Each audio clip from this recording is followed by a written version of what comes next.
what we talked about last week. We started talking on this whole idea of buyer agreements and the shift in our industry, which is causing us to not causing us is allowing us to focus on winning the relationship Yeah. first. Um, this is a good thing. Mhm. Life doesn't happen to you, it happens for you. And so, what can we all learn from this, right? Is that we need to focus on the relationship. So we're just diving into part two, how we really did that last week, we went over some frameworks for setting the appointment and some frameworks for the buyer consultation. But Robbie T, what are we getting into today, man? So I think I've been trying to think of the mental framework that I want to talk about today, and I think there's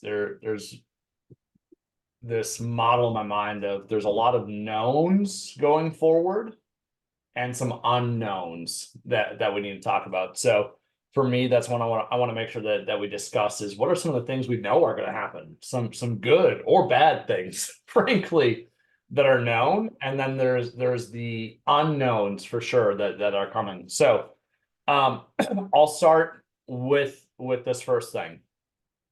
I think one of the biggest unknowns, of course, is if you're representing a buyer, how in the freaking world is that compensation going to work? I think there's a lot of questions about it. Does anybody know, frankly, whether co-brokes are going to completely disappear? Do they know if it's going to drop down to 1%? Do they know if it's going to drop from 3% down to 2%?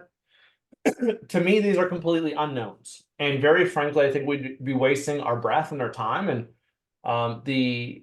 my theory is it's going to be very different nationwide. Like I think if you're in Wisconsin, it's going to be different than if you're in Steamboat Springs, Colorado, compared to Fargo, North Dakota, or compared to New Jersey. And I think it's going to vary so much. And it's going to vary based off of price point. I think that's going to have a big factor. It's going to be a big factor in it. And of course, different areas at different price points. I think cultural norms are going to impact that. I think the quality of agents in your market are going to impact it. But I think one of the biggest unknowns is going to be how compensation is done. And I think that leads me to my known. This is just a fact that I know. So again, I'm just going to keep using this framework of known and unknowns. Here's what I know is that if you are able to sit down and earn an agency agreement where you get somebody to agree to pay the buyer commission of 2.5%, 3%, whatever the heck the number you think you are worth is, what I know is that you won't have to worry about being paid. You won't have to live in this unknown world of what's going to happen. You're going to be able to protect your income. So for me, those were the first. The unknown is compensation is a big question mark. But if you want to turn into a known, agency agreements and getting somebody to sign an agency agreement at the percentage that makes sense for you is the way you protect your business.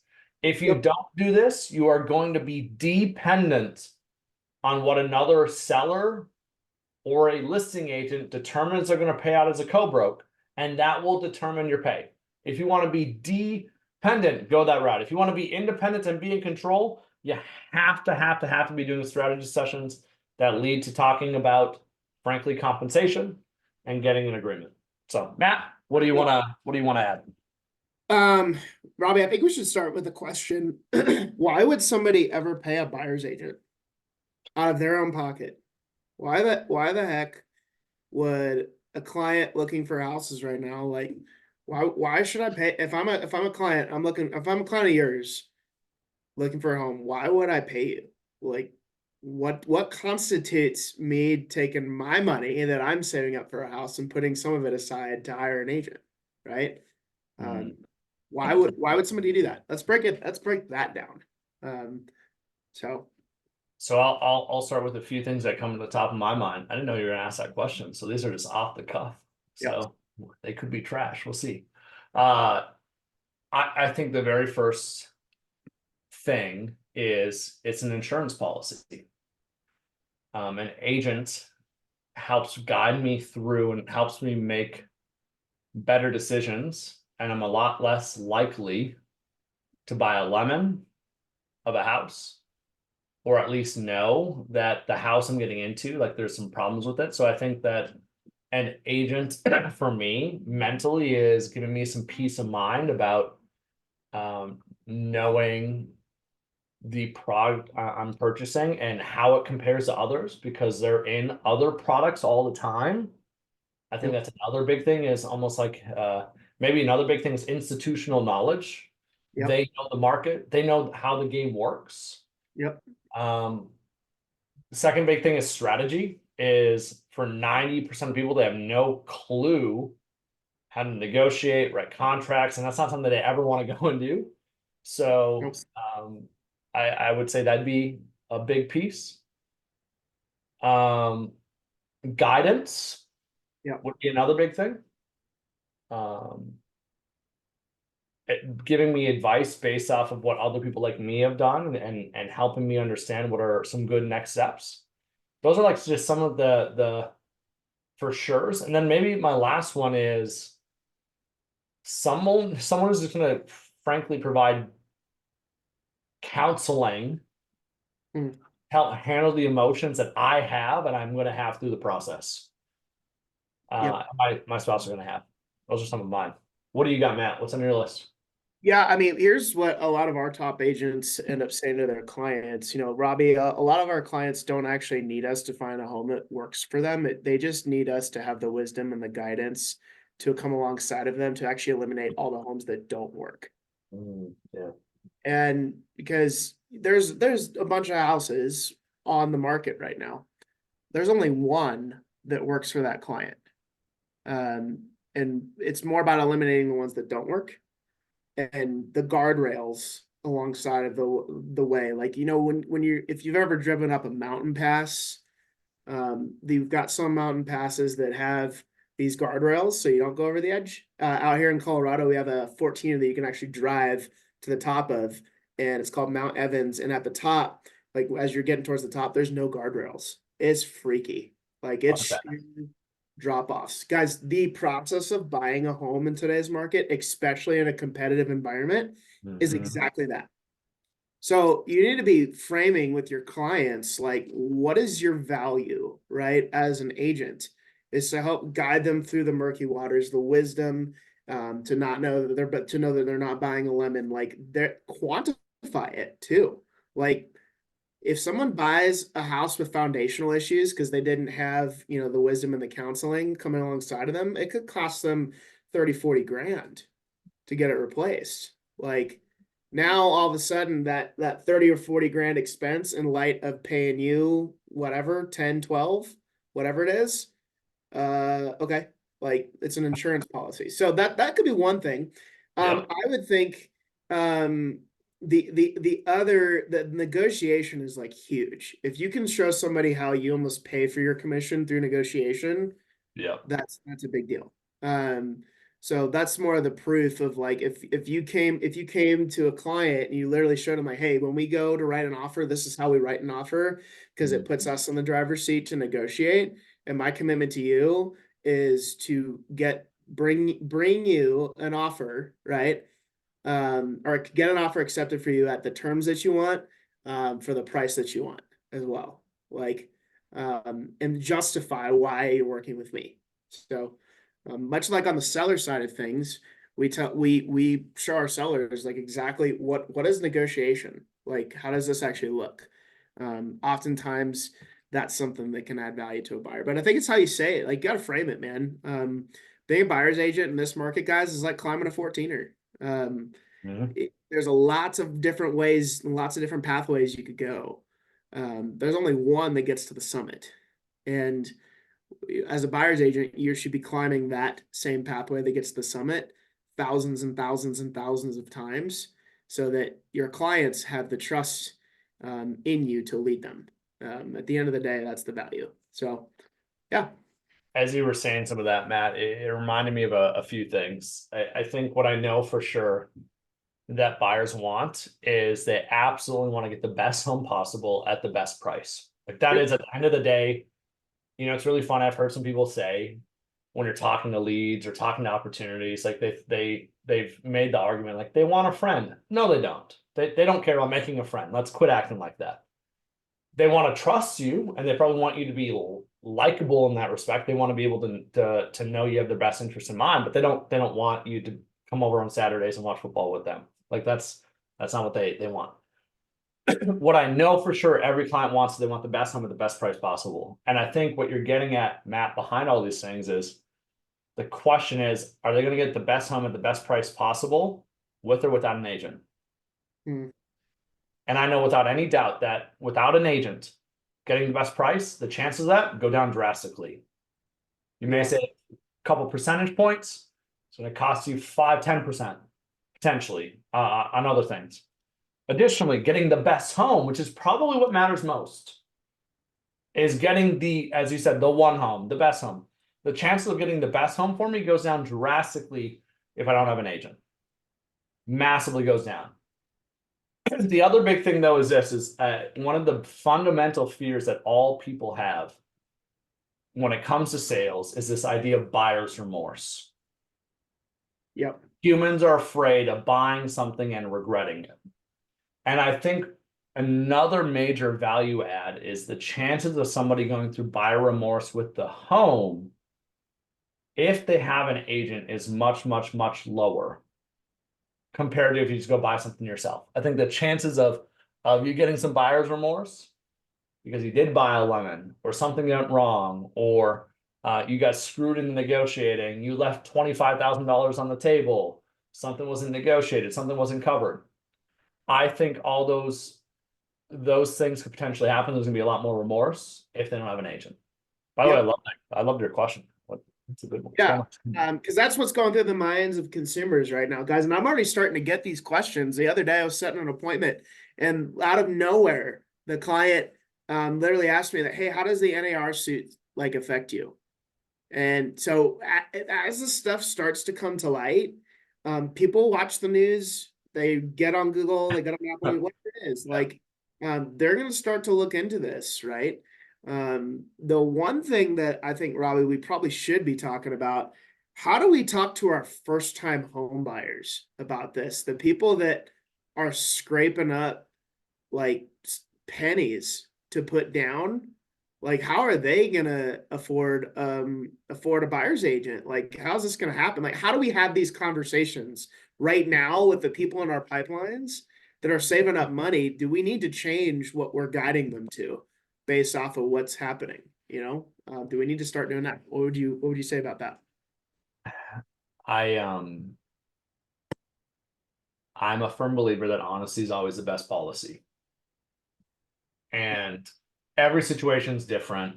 And so I'd always just name like, hey, every financial situation will be a little bit different. And the reality is that for a lot of first-time buyers, if you're only bringing a set amount of cash to close, if a seller is not offering the buyer agency co-broke, it's going to be extremely difficult to buy that home.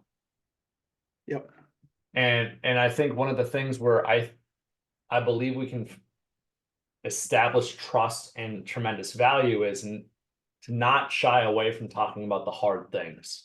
I actually think that when we're willing to speak truth or call out conflict or name an uncomfortable truth for people, you build credibility, you build trust, and Yep. you build influence with people. And I think there's going to be some wishy-washy agents that just give people false hope.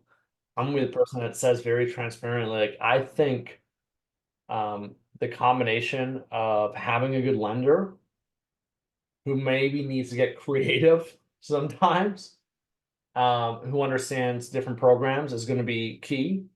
I think having an agent who helps you understand homes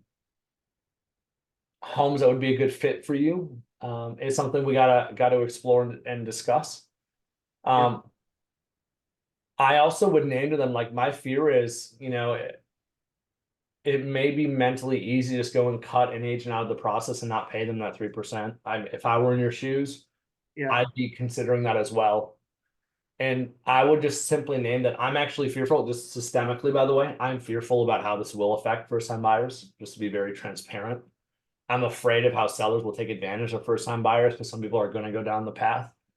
and it's going to lead to some headaches and frustrations and some bad Yep. decisions. And I'm just going to be transparent. Like, that's what I'm nervous about is almost all, like, if you want a line, I guess you could say, or a fact, is almost all real estate lawsuits that happen, they only happen when one or more parties was unrepresented through the process. Yep. And I think naming those things, if that's what I'm fearful for you, of you might save your couple of percentage points or might be able to make some numbers work a little bit easier, but I'm really fearful for someone who doesn't have an agent or doesn't have a good agent that's going to be honest with them through the process. Yep. And I think either someone will respect that, which is probably the ideal client, or if it's a numbers thing, y'all, you can't change math. Like, this is what's gonna suck. And this is what another thing I've been talking to clients about. It's really interesting because I think there's going to be a lot of changes on the buyer compensation in the sense that I think you're going to see commission percentages come down on higher price homes. They were already like that, Yep. right? Yeah, alternative math, other math thing, right? Can't math, the math isn't mathing. And I've always made the argument, if I were to ask any of you all, what clients do you think, if you were compensated for dollar per hour, which clients actually would you need to get paid the most for? Who gives you the most headache and takes up the most time? Yep. And almost everybody says it is your first time buyers. Yep. And so what I'm nervous about systemically going forward is if sellers are unwilling to pay, those buyers, it's really tough for them to get representation. They can't afford it. It's gonna create some messes here. But I think Well, being honest is key.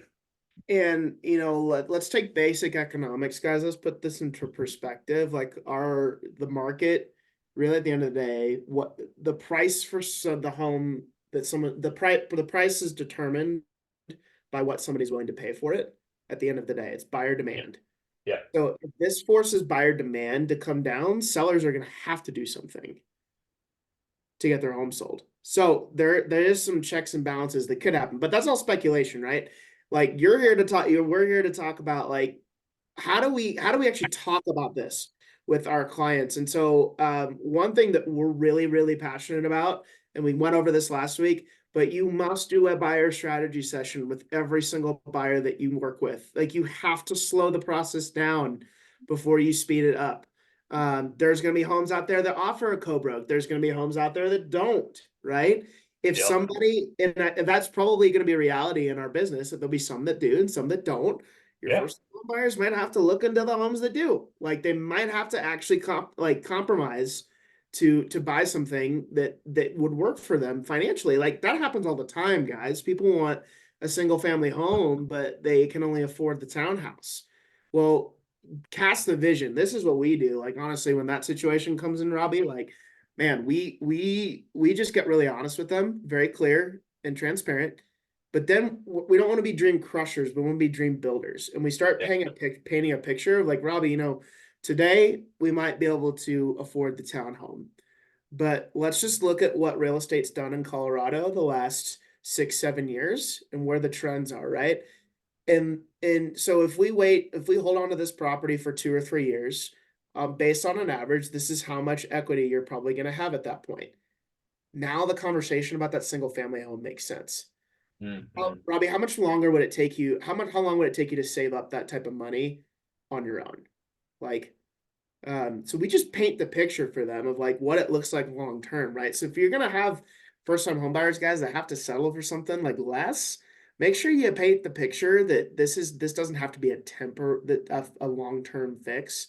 This is a Mhm. temporary solution, right? Um, Yeah. they can do To that. to add to that, Matt, I think you're onto something that there is some. And if you guys missed last week's, I talked about how in your strategy session there's 4 quarters. I'm gonna breeze through them. Go watch the old video if you want more context. Quarters 1 and quarter 2, so the first half of the game, is all about finding out their needs, wants, desires, who they are, what they want, what they're afraid of, what they're excited about, what their goals are, who's all impacted, like all the stuff, right? And then quarter 3 is being a truth teller and being honest, like, hey, there's a potential conflict here. Hey, there's some some frustrations. I think that's where we get into some of these truth telling pieces. And I think what we're really getting at with some of these individuals, I think during that third quarter when we're giving people guidance or our advice, I think one of the things that I would always argue is buying a home is almost like a first mover advantage, meaning once you buy your first home, buying your subsequent homes are exponentially easier because you have some money saved up. And I think this is where we need to educate people that, like Matt just said, over the long term, the value, and nothing's guaranteed, but the value of real estate rises. And I don't think you should bank on it, but it's a nice little added bonus. But I think I would be honest with people and say, Matt, you know, the alternative for you right now is to continue to rent. And you're paying about $2,000 a month in rent. Yep.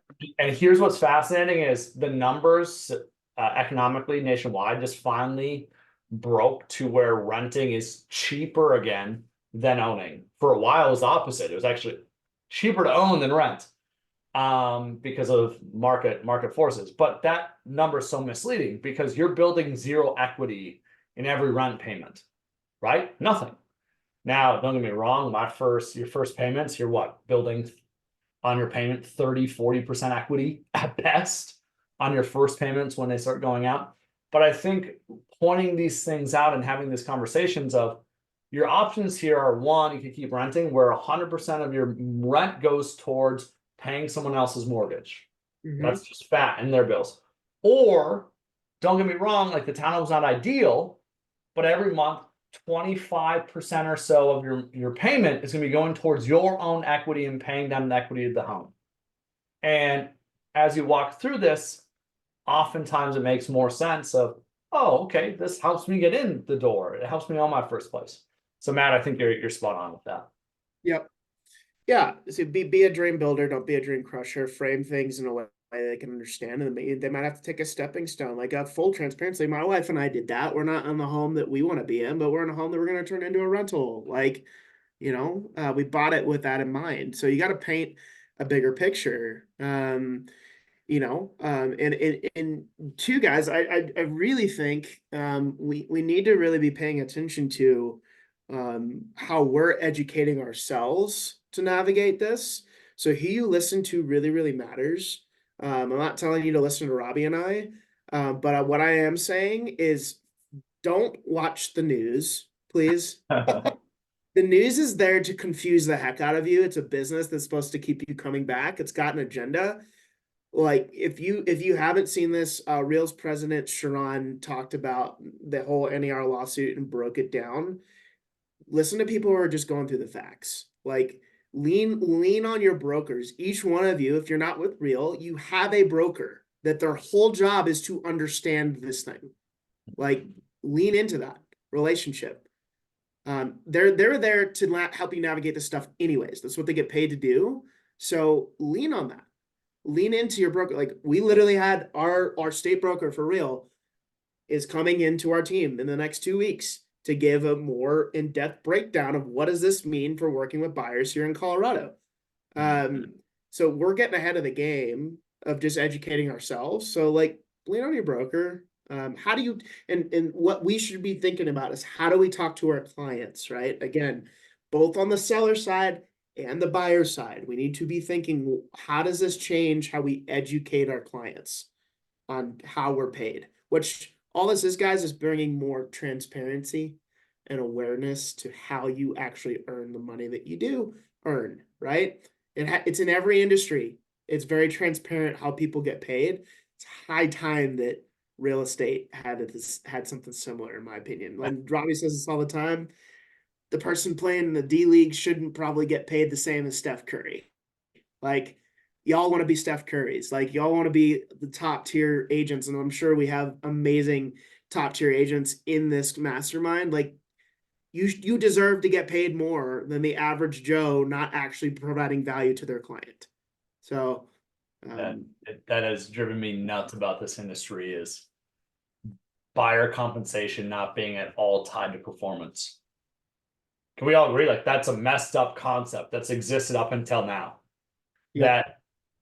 That as you called it, the D League, as I've said it, the D League agents who throw up a lot of air balls get paid the same compensation to, I don't know, let's Matt in here who's really dang good, who's Steph Curry, who's draining threes all the time.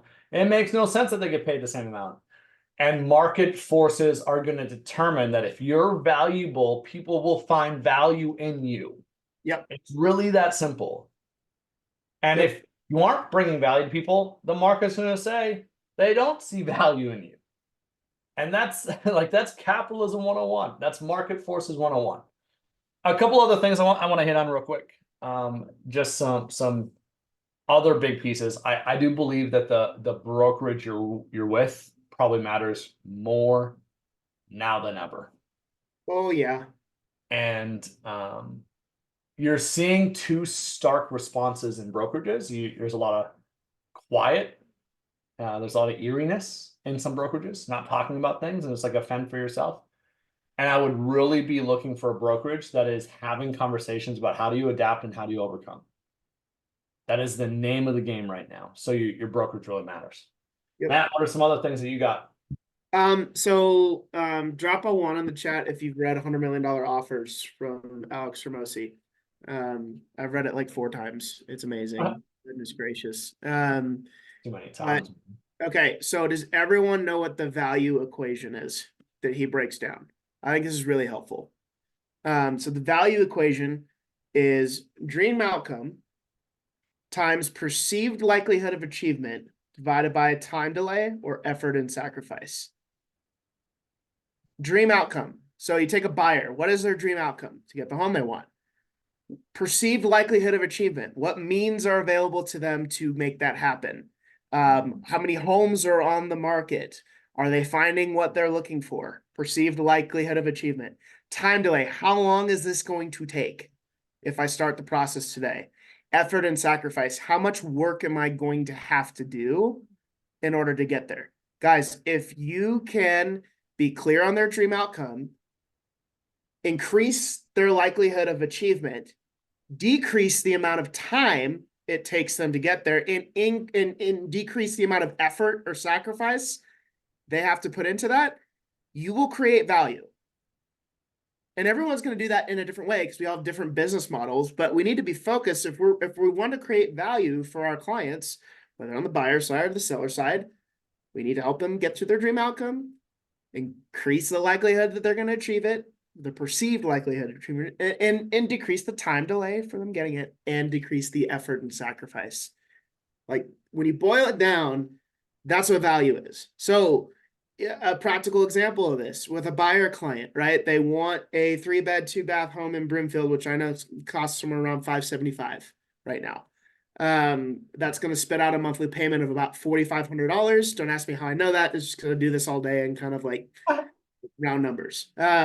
Okay, so let's say that somebody their monthly payment they can go up to 46, right? I'm just super honest with them about like, this is what you said you wanted. Okay, this is the likelihood that we're going to be able to get something of that. Do we need to change our expectations? I'm doing that on the front end.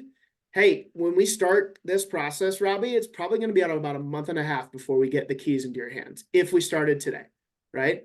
We can decrease that by going in with a more aggressive offer. But if we're going to go in with a more aggressive offer, we're probably going to have to lower where we're looking to a little bit lower, just so we give ourselves more breathing room.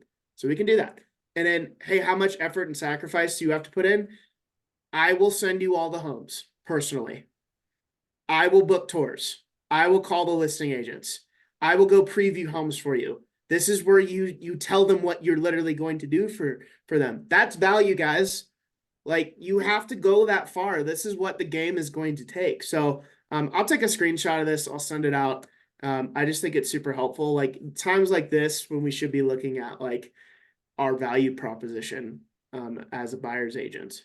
Matt, a couple things. So first off, Natasha already actually put it in there. So there's already in the chat. If you want to go see it, there's a visual. So Natasha, thank you for that. Super great. I want to parlay this into this next piece, which is if you're failing to set appointments, if you're failing to get agency agreements, if people are failing to work with you, It's the market and it's the consumers telling you that they don't see value from you. Yep. They don't have confidence that you're going to help them get the dream outcome. They don't have confidence that you're increasing their chances of getting the dream outcome. There isn't confidence that you're going to make it more effortless and easy and simple. There's not confidence that you're going to shorten the time to get them what they want. And you have to very frankly look in the mirror and stop blaming NAR. Stop pointing the finger at somebody else. Stop blaming your team leader. It is you.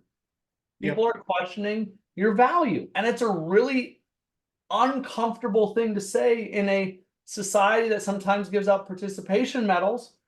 But that's the model that we have all been in real estate on the buy side of the game is you get a commission, you get a commission, you get a commission. And frankly, it's kind of stupid. So I think in this next phase, there's no doubt there's going to be commission compression. There's zero doubt in my mind on the buy side of things. But I do think it's going to impact people in one of three ways. I'd write this down. I think a year from now, you're going to be in one of these three buckets, and you get to choose where you're going to be. Number one is you're one of the people that say, screw this, I'm out. You drop out of the game.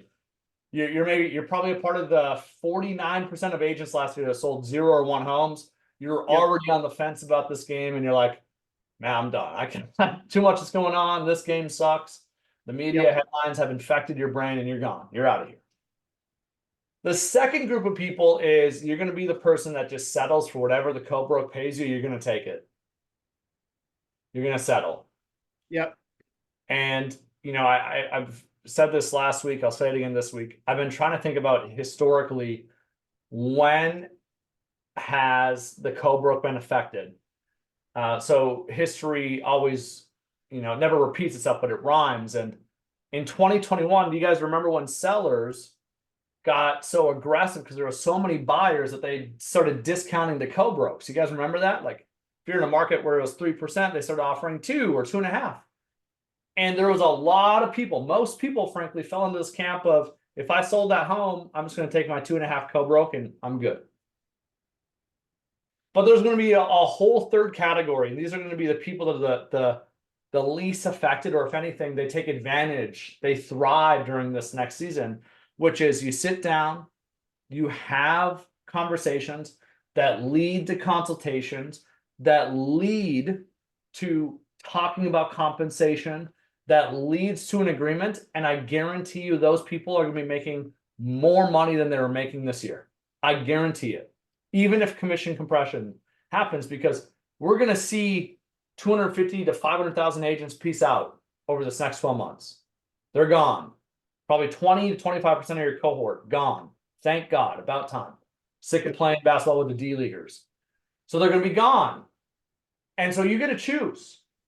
Are you gonna quit? Are you just going to take whatever the hell co-broke says you're going to get paid? Are you just going to settle? Or are you going to demonstrate enough value and say, hey, I'm worth this percentage? Demonstrate it. Don't tell people why. Demonstrate and show people why. Have that confidence and go get it.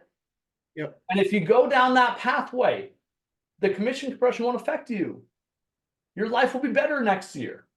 You're going to be surrounded by less Neanderthals who sell nothing, and the world's going to be better. So, not too sad. I mean, just to add to that, Robby, like, guys, the biggest investment that you can make in your business this year is not a new lead source, is not a shiny new toy. It's on the acquisition of skills. Which is going to cost you time or money if you hire a coach. Time, money, and failure. You're gonna mess things up. You're gonna say the wrong thing. Like, it's just normal. Please don't practice on your clients. Please role play with your team. If you don't have someone to role play with, find someone in your market that wants to role play. Heck, the best person to role play with, if you have a partner, a spouse, a boyfriend, a girlfriend, it's actually them. So the things that I say, like and Robby will tell you the same thing. Like when we come up with new frameworks or anything, like the first person that gets to hear about it is our spouse. Because my wife is a nurse, guys. She's a nurse that works 3 12-hour shifts a week. Like she is the average person that we're going to be talking to. If she can't understand it, what's coming out of my mouth? My clients are not going to understand it either. So, like, you have to practice, guys. You have to be obsessed with this game. I talked about this in our podcast that we recorded this morning. Like, obsession is the only thing that's going to make your skills grow. You have to live and breathe this thing. Congratulations. This is what it means to play in the NBA, right? NBA players, NFL players, like we all look at them and like, oh my gosh, he gets paid $30 million a year, which Russell Wilson, we're paying him $30 million this year to play for the Steelers. It sucks. But nonetheless, it is an obsession. It is a lifestyle. He lives, he breathes it. Like all these athletes you see, like it's their world. It's what they do. And my personal trainer tells me this all the time. He's like, Matt, the reason you have an unhealthy relationship with working out is because you're not you don't think of yourself as an athlete. An athlete trains because it's who they are. Guys, if you're a real estate agent in this market, you need to practice and train because that's who you are. And if you're not that person yet, it's time to become one. Credit belongs to the man in the arena, right? It's the Roosevelt quote. Guys, we have to get in the arena. And I know that sounds harsh, but if you don't have a team, if you don't have a brokerage, if you don't have someone to practice with, find them. It's so important right now. Like, yep. This is all we're role playing, by the way, on our team. 5 days a week is how to have the conversation. I think what you're saying, Matt, is so profound. And you said something that I got to shine a light on, which is I don't think it's enough, y'all, for your people just to go learn something. They have to learn it and practice it. And actually, science shows that the biggest reason we don't learn and go do something is not because we didn't learn it well. It's because we didn't unlearn old ways of doing something. So when Matt was saying we got to be role playing and practicing, it's we got to learn something, then we got to practice doing it, and then you have to have somebody there who calls you out when you revert back to old methodologies and says, nope, no more. And I think that's where there's going to be a lot of pain for a lot of people, because there's a lot of people that are stuck in their ways, and it's not fun to go change the way you've played the game. And very frankly, a lot of people, too many people have become dependent on what I call the go show model, which is a lead or someone raises their hand and says, I'm interested in 123 Main Street. They might call on it. It might be a Zillow, might be a realtor. And your value proposition was, I'll go show you the house. Yep. Which, as we all know, won't be allowed moving forward. And actually, I don't think it was ever better. I think it was a really poor way to provide service in this industry. But I think people are going to have to unlearn a lot of habits, a lot of dialogues, a lot of mental models. And I think what you all need to do, if you're leading a team or if you're leading yourself, what you need to know is that the more difficult thing for you to do is you may be taking all of this in our last session to heart, but if I were to go watch you in practice, you're probably not doing it because you're reverting back to old crap. You need to have someone who is going to be there for you to call you out and say, no, you can't do that anymore. I was on a call the other day. We're part of this thing called Rate. And someone else in the industry I respect a lot, Nick McClain, had said, this is all about speed to accountability. How quickly are we calling somebody out when they're falling short or not doing the right thing? And you know what I know in this industry is we rely on cliches. We rely on inspecting what we expect. Like we say these things, but we don't do it. And I think what's going to really matter in this next phase is not just learning new things that sound really fun and glamorous. It's, are you willing to let go of old methods? And is someone going to hold you accountable to it? I think that would be one of the biggest skills you can have. Yep. And if you don't, sorry, subtle plug for Hatch coaching here, but if you don't have this game, sorry, you can't see it really, but it's called Connecting with People. If you struggle with role play, Literally, this gives you the scenario which you're going to role play with. It's going to give you a client profile for the person playing the role of the client, and it's going to give you personality like things to enable so you can talk to multiple types of people, because there's a good way and a bad way to role play. I'm guilty of this all the time, but I on our team I play the role of the client a lot of the times because the agent is role playing with me, and I fall into being the same person. Guys, we talk to all sorts of different people, so we have to think that way. One thing we started doing is we have a saved bank of just situations and calls where there are different scenarios. We'll pull from that. Like as I'm role playing with the team on a Monday morning at 8:30, our role plays are 8:30 every single day, 5 days a week. Um, I'm pulling from real life scenarios that people have walked through. So it's a real thing. And I'm trying to put myself in that person's shoes playing the role of a client. So not only is it important when you role play to like just do it, but actually make it realistic. There's a good way and a wrong, there's a right way and a wrong way to role play. But Natasha asked a question here, Robby. I think it's awesome. People are questioning your value. How would you go about answering that question? When somebody is like questioning your value in a buyer consultation or in a seller consultation on the phone, like how do you actually turn that ship around? How would you handle that? Um, I think if I'm sensing somebody's questioning my value, I think it's almost always because I haven't taken the time to understand and ask them what do they value. Like it almost always starts there. I haven't slowed down to ask questions like, what are the things that you value in a real estate agent, or what are you hoping to get out of this process? As odd as it sounds, like if you wanna demonstrate value to people, like literally just ask people things like, what does this dream outcome look like for you? Ideally, what does it look like? And then of course we refine it because there's a lot of variables in this game. What does success look like for you in this real estate process? So I think if I'm sensing or somebody's questioning my value, or if they'll directly say it, I'll say, well, what value are you missing right now? I'll directly name it. If somebody asks that or says it, I'll name, well, tell me about it. What makes you say that? So I think leaning in is probably the biggest thing, Matt. Yep. Yep. All I right. What other I'd say at this point, those are my big things I want to get through, Matt. You got anything else you want to hit on today? um I was just thinking about this over lunch. And um what we're actually building here in Denver is a company called Community. We're both trying to help real estate agents have a community to be a part of, feel like there's something that they belong to. And we're also trying to help home buyers and home sellers find their new community as well at the same time. That's a hard thing.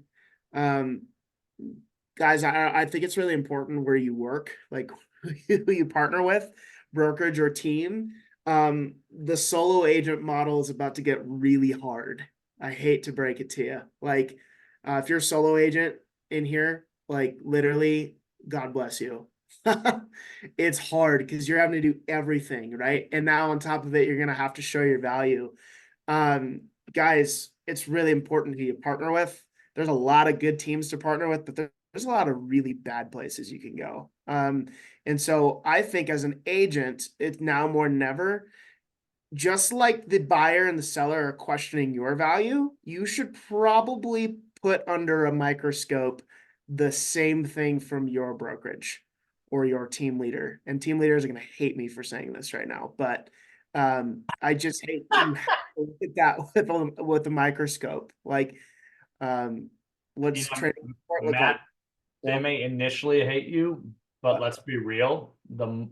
Somebody will leave you if there isn't value. Correct. And there is never value in putting your head in the sand and avoiding these questions. Oh, End of story. I know what's so great about being at Real is I know Sharon and Tamir and the squad that runs at Real, they're constantly thinking about how do we provide more value to our agents. I know they're doing that. I know good brokerages and team members. That's what you're doing right now is hey, what can we do to provide value to our team members? What can we do to talk about mindset and skills right now to make sure we weather the storm? Good people don't put their head in the sand and just hope that it gets better. Hope is a great thing to have, but a stupid, miserable business strategy. So, Matt, I don't think team leaders are going to hate you unless they were already insecure and their business was doomed to begin with. Rather, I think team leaders will thank you. Yep. Because we constantly, I think you're spot on. We got to be thinking about, are we providing value to our team members? And if you're not, you're just delaying the inevitable to begin with. So good stuff, Matt. I'm glad he brought out the Hormozy today, the big dog. Yeah, man. There are lessons to learn from all the books that we read, guys. So I'll send that in the wrap up email. If for some reason we don't have your email, I'll make sure to get it so you get a copy of that. And yes, I'll BCC, so nobody's sharing your email. I promise that I will not share your information with anybody. Like Robby and I care about that a lot. So but yeah, guys, I hope this was helpful. As always, the best thing that you can do if you ever want to pay Robby and I a compliment is invite somebody else to this thing that you think needs to be a part of this. Invite somebody. When you receive gifts, when you receive knowledge, when you receive wisdom and value, which hopefully you receive some today, don't keep it to yourself, share it with somebody else. So yeah, the easiest way to do that, by the way, is probably just tagging somebody in the comments in Workplace so they can literally just go watch the video right then and there. If you're at Reel, if you want the link to it outside that because you're not a part of Reel, no big deal. We still love you. Just ask us. We can get you the video. Also, the last 3 months, I've been working on a little secret project. I'm probably going to release in about 2 weeks, and it's basically I sat down and took all my nerdiness on lead conversion and put it in one place. So stay tuned. I think it'll be something that's going to shake up the lead conversion mastery game. I'm excited to share it with you guys. So that's coming soon. Is there a discount card for the role play game? Send me an email. Absolutely, we can get you one. Send me an email, RobbyT@Hatch Coaching, and just ask for that discount. I'll get you a code. I don't know what the code is, so I'll go create one for you guys because I like sharing some of the money. So RobbyT@Hatch Coaching. That's all I got, Matt. that's all I got. That's all I got. So yeah, get out there. Guys, get the game. It's helpful. We use it every Monday at 8:30. So go do good. Treat people well. Show them love. That's what people need right now. Peace.